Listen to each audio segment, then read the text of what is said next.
Hola, ¿qué tal? Pues estamos listos para iniciar nuestro estudio bíblico, especialmente de las lecturas que son asignadas para este próximo domingo, domingo 22 del tiempo ordinario. Seguimos en nuestra lectura continua de Mateo y tenemos la segunda parte del capítulo 16 que iniciamos la semana pasada. Si ustedes recuerdan, fue este mensaje tan fuerte combinado con Isaías capítulo 22 sobre el primado de Pedro. Y yo te digo a ti, Simón, hijo de Jonás, que te llamarás Pedro y sobre esta piedra construiré, edificaré mi iglesia. Hicimos todo esto, ¿verdad? Y inmediatamente de ahí inicia el versículo 21 y lo terminaremos hasta el versículo 28. Así es que, pues, estemos con nuestras Biblias para poder disfrutar de este momento tan importante para preparar nuestra alma y nuestro corazón para la Santa Eucaristía. En el nombre del Padre, y del Hijo, y del Espíritu Santo. Que el Señor nos inspire, nos ilumine, para que podamos entender y poner en práctica su palabra. Bien, Mateo, capítulo 16, del 21 al 27. Y vamos a darle lectura. Desde aquel día, Jesús comenzó a anunciar a sus discípulos que debía ir a Jerusalén y sufrir mucho de parte de los ancianos, de los sumos sacerdotes y de los escribas, que debía ser condenado a muerte y resucitar al tercer día. Pedro lo llevó aparte y comenzó a reprenderlo diciendo: Dios no lo permita, Señor. Eso no sucederá. Pero él, dándose vuelta, dijo a Pedro: Retírate, ve detrás de mí, Satanás. Tú eres para mí un obstáculo, porque tus pensamientos no son los de Dios, sino los de los hombres. Entonces Jesús dijo a sus discípulos: El que quiera venir detrás de mí, que renuncie a sí mismo, que cargue con su cruz y me siga. Porque el que quiera salvar su vida, la perderá. Y el que pierda su vida a causa de mí, la encontrará. ¿De qué le servirá al hombre ganar el mundo entero si pierde su vida? ¿Y qué podrá dar el hombre a cambio de su vida? Porque el Hijo del Hombre vendrá en la gloria de su Padre rodeado de sus ángeles, y entonces pagará a cada uno de acuerdo con su conducta. Muy bien, pues tenemos este pasaje tan hermoso, tan importante en este caminar de la iglesia y en el caminar de cada uno de nosotros que queremos seguir a nuestro Señor Jesucristo. Entonces, lo primero es volver a retomar. Estamos aquí en el discipulado, ¿sí? Estamos en el capítulo 16 y Jesús está alrededor de sus discípulos y les ha preguntado anteriormente: ¿quién dice la gente que soy yo? Y después, ¿quién y ustedes quiénes dicen que soy yo? Hemos hablado de este tema. Y después, inmediatamente, en este contexto de la Cesarea de Filipo, donde están ubicados allá en el norte de Galilea, les habla de la primera predicción. De esas van a ser 3. Pero este tiene un tinte muy especial. ¿Por qué? En primer lugar, si se dan cuenta, dice: desde aquel día Jesús comenzó. Es el narrador, es Mateo, que nos empieza a contar qué es lo que va a decir. Después, y va a decir, bueno, esto sucederá. No hay un futuro que apunte a que eso va a ser inmediatamente en el futuro, sino que tiene que ser, ¿sí?, una necesidad del sufrimiento. Es lo que está anunciando. Si ponemos atención, dice: desde aquel día, ¿sí? ¿Cuál día? Desde cuando ha entregado, cuando ha dicho a Pedro que sobre esa piedra edificará su iglesia, y que, ¿se acuerdan?, las puertas del infierno no podrán retener, ¿sí? Y que le dará las llaves del reino, lo que ate y lo que desate, ¿verdad? ¿Se acuerdan? Y dice: y desde aquel día, ¿sí? Entonces aquí marca un papel, un momento muy crucial en toda la historia del Evangelio, porque desde ahí marca que irá hacia Jerusalén. Ya no hay otro camino hacia atrás, ¿sí? Hasta ahí, de alguna manera, ha terminado una etapa Jesús importante, y es marcada por el Evangelio de San Mateo. Y dice: desde aquel día Jesús comenzó a anunciarles a sus discípulos que debía ir a Jerusalén, ¿sí? Comenzó a anunciarles que había una necesidad de ir a Jerusalén. ¿A qué? A sufrir mucho de parte de, un poco incógnito, de los ancianos, es decir, de los presbíteros, de los sacerdotes, de los que ofrecen los sacrificios a Dios. Atención, ahí hay una relación sacerdotal, ¿sí? De los sumos sacerdotes, ¿sí? No tan solo de todos los levitas, por decirlo así, sino también de aquellos que están en el oficio, y de los escribas, de aquellos expertos en la palabra de Dios. En otras palabras, lo que está sonando esto es de que los que lo acaban de confesar que tú eres el Cristo, tú eres el Mesías, y todo judío podrá reaccionar de esta manera cuando va a decir, bueno, ya te reconocí que tú eres el Mesías, y este es el Mesías esperado por los sacerdotes, por los sumos sacerdotes y por los escribas, porque ellos están estudiando la palabra de Dios y ellos están esperando al Mesías. Entonces esto suena totalmente contradictorio. ¿Cómo es que ellos que están esperándote vas a sufrir mucho a manos de ellos? Y cualquier judío tendría esta reacción que Pedro, escuchamos, tiene, y ahorita lo condenamos. Pero continúa, que debía ser condenado a muerte. Entonces, debería de sufrir mucho, debería ser condenado a muerte y finalmente ir resucitar al tercer día. Entonces, esto es lo que nos está diciendo Mateo. Nos está narrando que Jesús, a partir de ese día, empezó a anunciar y que había una necesidad. Entonces, vuelvo a repetir, este es un mensaje totalmente inédito, es decir, no se lo esperan por ningún lado. ¿Sí? Es un golpe así como que estamos celebrando y de repente este Mesías que viene, sí, soy el Cristo, soy el Hijo de Dios, pero no es como ustedes lo piensan. Ustedes piensan que cuando llegue este Mesías va a ocasionar sufrimiento, va a matar a los romanos, que ese es un Mesías guerrero que están esperando, pero no, lo va a recibir, ¿sí? Y va a ser asesinado. El escándalo de la cruz. Y entonces dice aquí que Pedro lo llevó aparte, ¿sí? Lo llevó aparte. Esto recuerda mucho lo que Mateo después dirá, ¿no? Para la corrección de los hermanos. Pedro dirá que cuando alguien está errado, ¿sí? Cuando alguien está errado, que hay que reprenderlo a solas. Y si no entiende, bueno, hay que llevar a 1 o 2 testigos. Si se acuerdan allá en el capítulo 18, en la corrección fraterna. Si tu hermano peca, ve y corrígelo en privado. Si te escucha, habrás ganado a tu hermano. Entonces vemos cómo Pedro quiere corregir a Jesús. Sí, quiere corregir porque acaba de ser constatado que él está en lo cierto, ¿no? Que este descubrimiento del Mesías se lo ha dado su padre, el padre de que él es el hijo amado. Y entonces dice, esto no te puede suceder a ti, ¿sí? Y entonces lo llevó aparte y comenzó a reprenderlo. Es lo que está haciendo. Después lo vamos a mirar en el testimonio, diciendo, Dios no lo permita, Señor, ¿sí? Y le queda el título, Señor. Esto no sucederá, ¿sí? Esto no sucederá. Es decir, Jesús, tú eres el Mesías.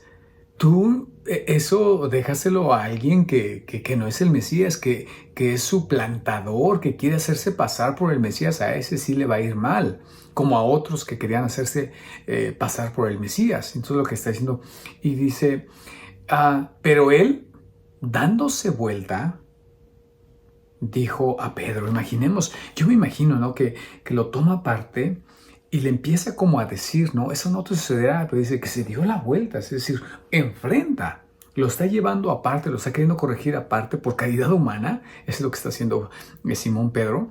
Y Jesús se da la vuelta, lo enfrenta. Yo me imagino la reacción de Jesús y la de Pedro, ¿verdad? Pero él dándose la vuelta dijo a Pedro, retírate, apártate de mí, retírate, ¿sí? Pero dice otra cosa, ve detrás de mí, ve detrás de mí. Y le dice el título de Satanás, ¿sí? ¿Qué significa? Que por ahí he escuchado la versión de que en algún momento,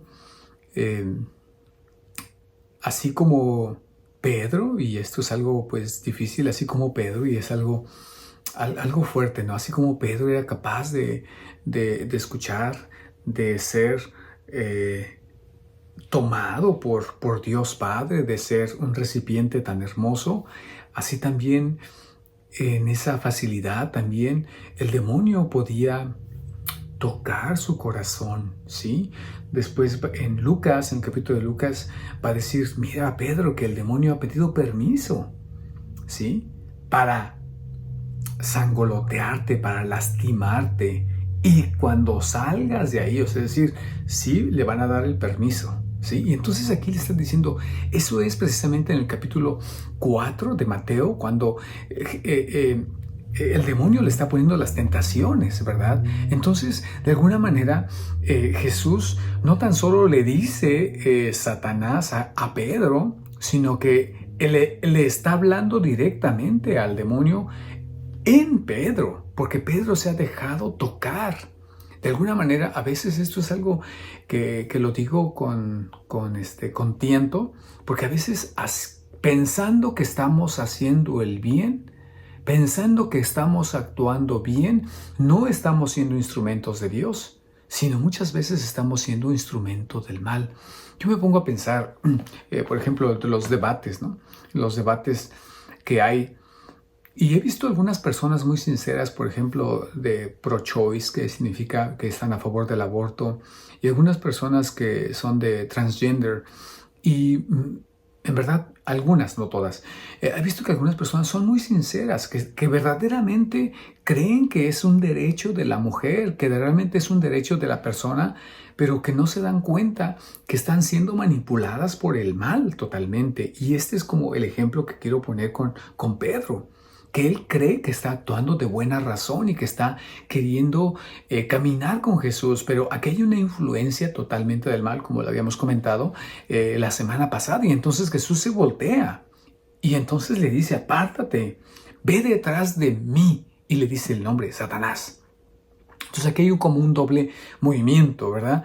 Porque le dice que quien está hablando ya no es la inspiración del Padre. Quien está hablando no tan solo son los miedos de Pedro, ni tan solo lo que un judío puede pensar, sino la influencia del mal. ¿Sí? Qué fuerte, ¿no? Qué fuerte poder pensar esto e imaginar.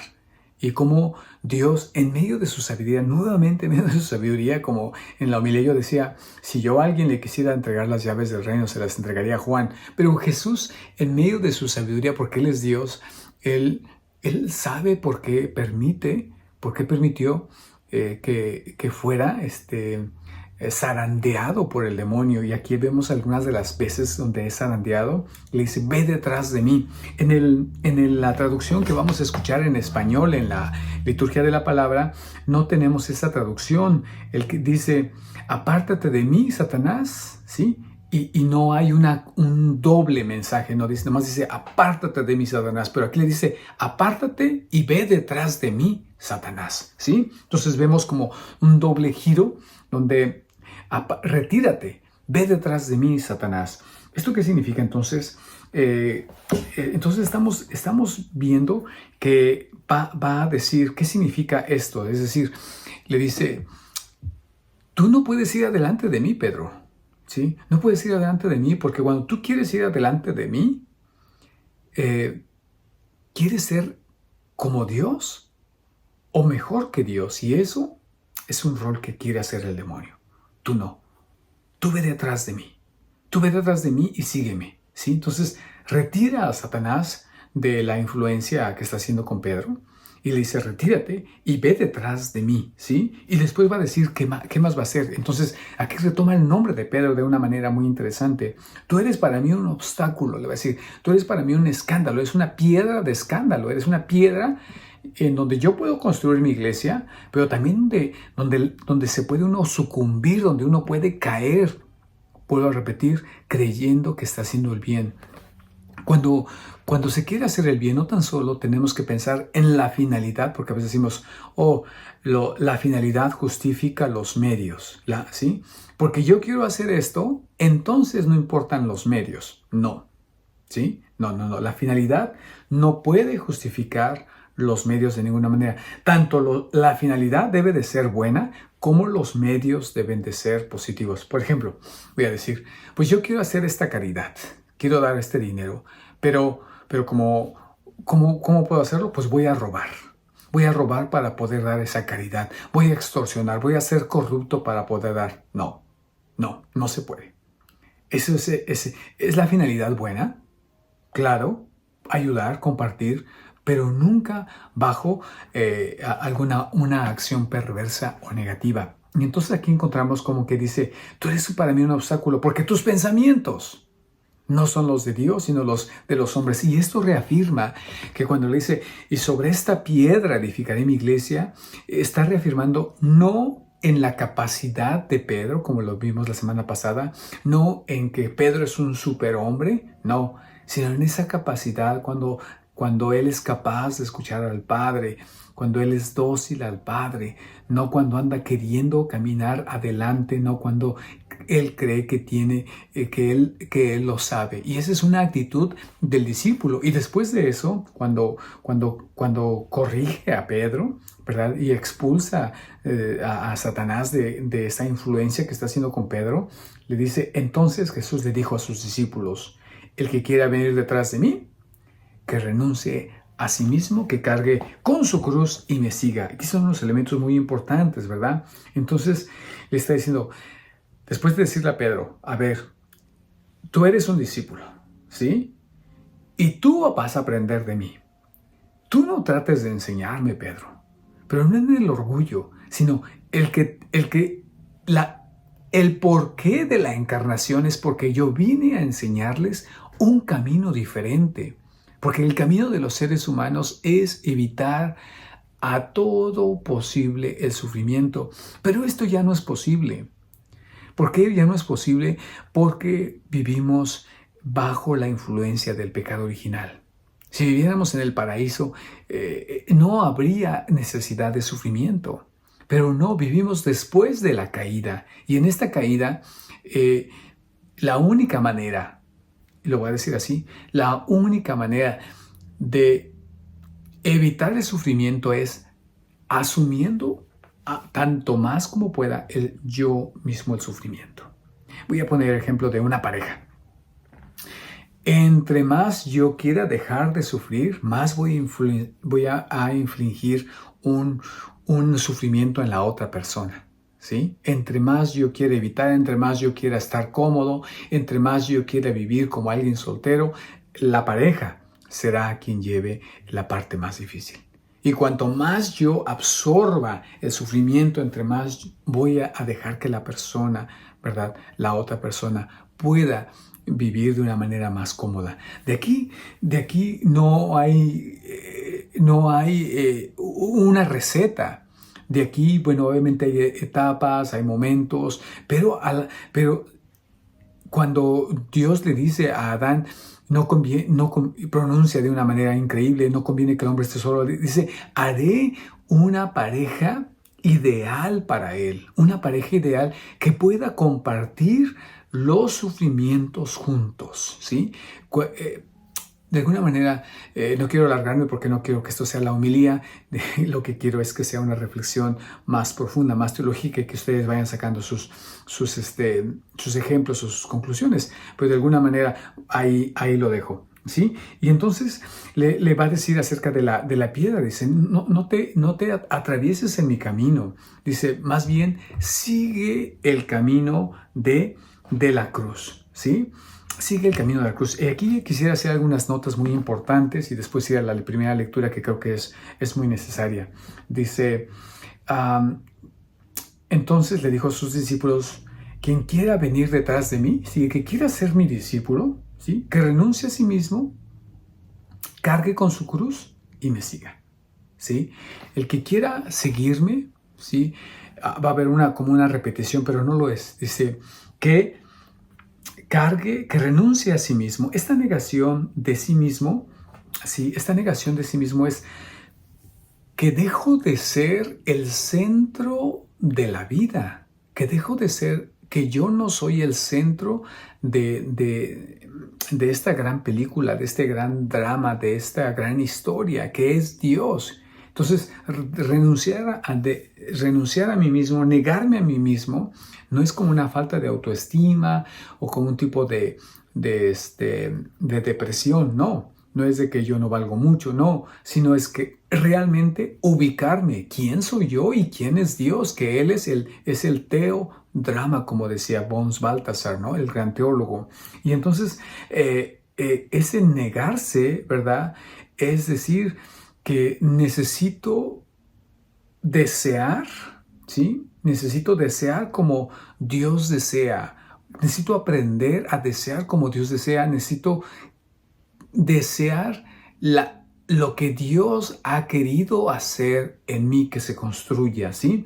Es decir, no es como esa negación de sí mismo, no es como un tipo de doctrina medieval donde había un self-control, donde un dominio de mí mismo, de mis apetitos. No es eso. Es que muera, como en las palabras de Pablo, que muera el viejo yo, esta persona que quiere estar siempre en el centro, que tiene sus proyectos, que quiere el éxito, que quiere a toda costa evitar el sufrimiento. Eso es negarse a sí mismo y tomar el deseo de Dios, que, hermanos y hermanas, que parte de ello es aceptar el sufrimiento. Y por eso va a continuar, ¿sí? Renunciar a sí mismo, negarse a sí mismo y cargar con la cruz. Ahora, esta cruz, aunque de repente ha sido como muy triviado decir, oh, pues carga con tu cruz. ¿Cuál es tu cruz? Pues que tu hijo es muy rezongón, que tu patrón en el trabajo, como las pequeñas cruces de la vida. No. Si bien no lo niego, que es parte de la vida, pero no es a lo que Jesús se refiere. Cuando habla de la cruz y el judío, los discípulos que lo están escuchando, la cruz del martirio. La cruz de nuestro Señor, aquello que implica muerte, que implica hacer el ridículo, que implica la burla, que implica el ser desnudado, el que implica el ser tomado como criminal. Eso implica. Hoy nuestras cruces son muy bonitas y decimos, oh, pues carga tu cruz que es tu hijo. No, eso es hermoso, precioso. La cruz de Jesús no es bonita. Sí, en ese sentido, viéndola crudamente. Después San Agustín va a decir que la cruz de Jesús es preciosa, por supuesto, ¿no? ¿Por qué? Porque esa cruz, ahí está Él, ¿sí? Ahí está. Y es Jesús quien la hace hermosa. ¿Por qué la hace hermosa? Porque Él mismo dice, y Pedro se quedó con este escándalo. Pedro escuchó, va a haber sufrimiento y va a haber muerte. Pero Jesús anuncia la resurrección. Jesús dice, no tan solo hay eso, sino que es necesario que eso suceda para que haya resurrección. Y es como cuando estamos en un diálogo que solamente escuchamos la primera parte que no nos gusta.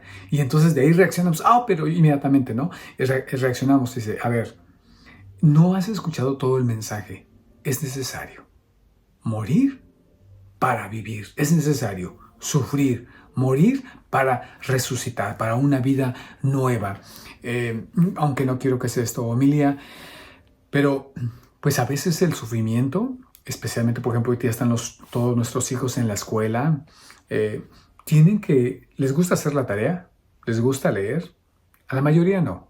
La mayoría no les gusta esta situación. Bueno, es necesario este sufrimiento para que el alumno, la alumna pueda crecer. Aunque ese es un ejemplo muy, muy sencillo, pero puede, de la simplicidad, puede un poco ayudarnos. ¿Sí? Y entonces dice ahí, porque el que quiera salvar su vida, la perderá. Y el que pierda su vida a causa de mí, la encontrará, ¿sí? Entonces la meta no tan solo es un perfeccionamiento de sí mismo, como llegar a ser lo mejor de mí mismo, sino descubrir en mi persona, como decía Pablo a los Gálatas 4:19, hasta no vernos formados en Cristo. Que me gusta mucho la imagen de Miguel Ángel Buonarroti, que ve una piedra, ¿verdad? Una piedra así una roca, y el artista es capaz de mirar una figura dentro de esa roca y solamente quita las cosas que estorban como si esta figura estuviera dentro y surgiera, ¿no? Como que resucitara. Y así mismo es. Estamos como en materia así muy bruta, en materia, se escuchó así medio feo, ¿verdad? Pero en una materia muy tal cual, muy burda, y solamente la mente de Dios, ¿verdad? Sabe de qué manera puede moldearnos para entrar en el drama de la vida, en el drama de Dios. Hoy en la mañana en la homilía, yo ponía un ejemplo que puede ayudarnos el día de hoy. No sé si ustedes vieron la película de For Greater Glory, o en español significa Cristeros, y que la vida es, y que la película, el tema es precisamente la experiencia de los cristeros en México, por allá al inicio de 1920 y tantos, con todas las implicaciones políticas, ¿no? Ese es el tema. ¿Quién se llevó la película? Yo fui a ver una película que me iba a narrar la cosa de los cristeros, ¿verdad? La historia de la vida. ¿Y quién se ganó la película? Joselito. Ese joven santo, ¿verdad?, que fue martirizado, se llevó la película. Casi, casi como si fuera la película, podríamos quitarle de cristeros y podríamos decirle José Luis, ¿no? O Joselito. Esa era la película. ¿Por qué? Porque jugó tan perfecto su papel, lo hizo tan perfecto que eso sucede, que aunque el tema sea algo diferente, esa es la vida de los santos que surgen cuando aceptamos el día a día, cuando encontramos la vocación de nuestras vidas y el rol. Y aquí quisiera terminar para ir a este pasaje de Jeremías que es tan hermoso y que desde que yo lo escuché, se ha convertido para mí como en un lema en mi vida. De hecho, las tarjetas que hice para mi ordenación sacerdotal empezaba así, con Jeremías capítulo 20, versículo 7, y me encanta, y lo dejé así como lo dice nuestra traducción. Dice: tú me has seducido, Señor, y yo me dejé seducir. Me has forzado y has prevalecido. Soy motivo de risa todo el día, todos se burlan de mí. Cada vez que hablo es para gritar, para clamar violencia, devastación, porque la palabra del Señor es para mí oprobio y afrenta todo el día. Entonces dije: no lo voy a mencionar, ni hablaré más en su nombre. Pero había en mi corazón como un fuego abrasador encerrado en mis huesos. Me esforzaba por contenerlo, pero no podía. Y aquí es esta experiencia que Pedro se decepciona, ¿sí? En el camino con Dios nos vamos a decepcionar. Si tú no te has decepcionado en tu caminar de ser cristiano, en tu caminar de ser católico, porque nosotros seguimos pensando como seres humanos. Tenemos en nuestra cabeza maneras de entender la vida y la manera de ser feliz. Y esto no es la manera de Dios. Por eso este versículo tan importante que le va a decir a Pedro: tú no piensas como Dios, tus pensamientos no son los de Dios, sino los de los hombres. Y eso es lo que continuamente tenemos que reconocer, y por eso vamos a sufrir, y por eso Dios nos va a decepcionar una y otra vez, porque nosotros nos seguimos esforzando como Pedro. Creemos que tenemos la clave de la vida y no la tenemos. Pero hay algo, que cuando somos seducidos y cuando Dios llega a nuestra vida, mira, aceptamos el sufrimiento, ¿sí? Aceptamos el sufrimiento. Y hay etapas de ser discípulo. Muchas veces al inicio queremos ir con todo. Queremos poner toda la carne al asador. Entramos, cuando llega Jesús a nuestras vidas, entramos corriendo a decir: Señor, si en este momento me pides que dé la vida, la doy. Y uno está dispuesto, por supuesto. Pero cuando va pasando el tiempo, que el discipulado es de toda la vida, uno empieza a negociar, decir: bueno, ya no te doy toda la vida porque mira, tengo algunos otros planes y mira, ¿qué tal si me esperamos otro poquito y qué tal si lo hacemos de este modo? Empezamos a negociar con Dios. Pero entre más fácil nos dejemos vencer y romper y quebrar por Dios, más fácil estaremos sabiendo que Dios está de nuestro lado y que Dios mete en nuestro corazón ese fuego en nuestro interior que nos seduce para dar vida eterna. Esos son los santos y esos son los discípulos. Que el Señor les bendiga y nos vemos con el favor de Dios este próximo domingo. En nombre del Padre, del Hijo y del Espíritu Santo. Hasta pronto.